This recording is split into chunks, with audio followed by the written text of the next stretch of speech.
A dead woman on a morgue slab starts talking. This is not a ghost story. This is Bela Lugosi's only color film. By 1947, Bela Lugosi was a man trapped by his own face. He had defined Dracula on screen 16 years earlier, and Hollywood never let him forget it. The Hungarian accent that made him a star had become a cage. He could not get cast in anything but monster pictures, and those calls were getting fewer every year. Then Golden Gate Pictures called, a tiny independent studio on Poverty Row. The budget was so small, it barely covered the film stock. But they were offering something Universal never had: color. The film was called Scared to Death. It was a locked room mystery dressed in horror clothes. And it made a creative decision so strange it feels like a fever dream. The entire story is narrated by a woman lying on a cold slab at the city morgue.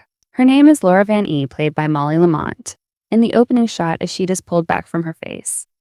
Doctors examine her lifeless body. And then, impossibly, she begins to speak. She tells us how she got there.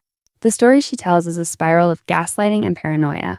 Someone is terrorizing her. A floating green mask appears at her window at night. Her husband is hiding secrets. His father behaves like a man with blood on his hands. And then her cousin arrives. The cousin is Professor Leonid, played by Bela Lugosi. He shows up with a stage magician and a dwarf sidekick named Indigo. He is charming, sinister, and impossible to read. From the moment he enters the house, the tension cranks up. Is he the villain or the only one who can save her? Alongside Lugosi is George Zucco, one of the great character actors of the era, playing the family doctor who seems to know far more than he admits. Zucco had faced off against Lugosi before in The Cat and the Canary and The Mad Monster. Their chemistry here is that of two old pros making a cheap picture feel bigger than it is. The color was not Technicolor. It was cinecolor, a two-color process invented as a budget alternative. Cinecolor captured only red and blue-green light, which meant skin tones looked slightly wrong, shadows turned teal, and reds practically vibrated off the screen. It gives the whole film a dreamlike, uncanny quality no digital color grade could replicate. Cinecolor cost a fraction of what Technicolor charged per foot of film. For a Poverty Row studio like Golden Gate, it was the difference between making a color picture and making nothing at all. The trade-off was a palette that could never look natural. But for a horror film, unnatural was exactly the point. The film was shot in less than a week. Christy Caban, the director, had directed over 100 pictures since the silent era, most of them B-movies and quickie westerns. He knew how to get a usable take on the first try because there would not be a second. The script by Walter Abbott was written fast, shot faster, and edited in a blur. When Scared to Death hit theaters in early 1947, critics barely registered its existence. It played as the bottom half of a double bill and vanished.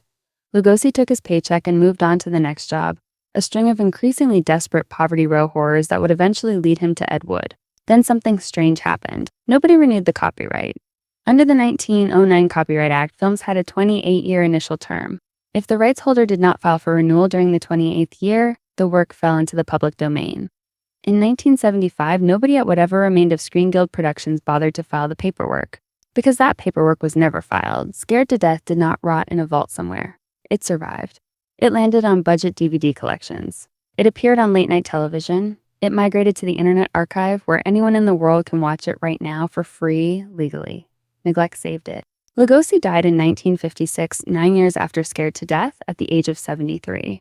He was buried in his Dracula cape, a final gesture of surrender to the role that made and destroyed him. He left behind over 100 film credits.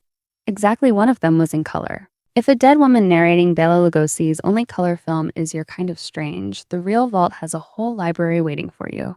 We dig through the forgotten corners of public domain cinema to find the weird, the wonderful, and the accidentally preserved. Subscribe. There's always another film nobody told you about.